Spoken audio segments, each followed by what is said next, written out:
Hey everyone, welcome back to another quick English lesson. Today I'm diving into the difference between clauses and phrases. And I'll give you 5 examples to make it super clear. First things first, let's define them.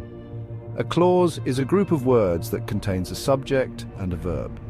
It can sometimes stand alone as a sentence. For example, I ate breakfast. That's a clause because it has a subject, I, and a verb, ate.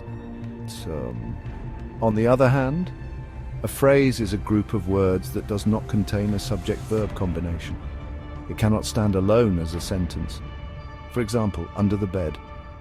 That's a phrase because it doesn't have a subject or a verb. Now, on to our examples. Example 1. She danced gracefully. This is a clause because it has a subject, she, and a verb, dance. Example 2. After the party.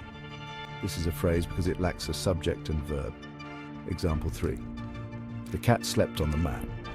Again, this is a clause with a subject, the cat, and a verb, slept. Example 4. In the morning. This is a phrase since there's no subject-verb pair here. And finally, example 5. When he arrived.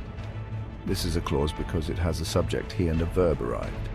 Even though it doesn't stand alone as a complete sentence, it's still a clause.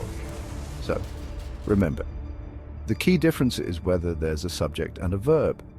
Clauses have them. Phrases don't. Hope this clears things up. Don't forget to like and subscribe for more quick lessons. See you next time.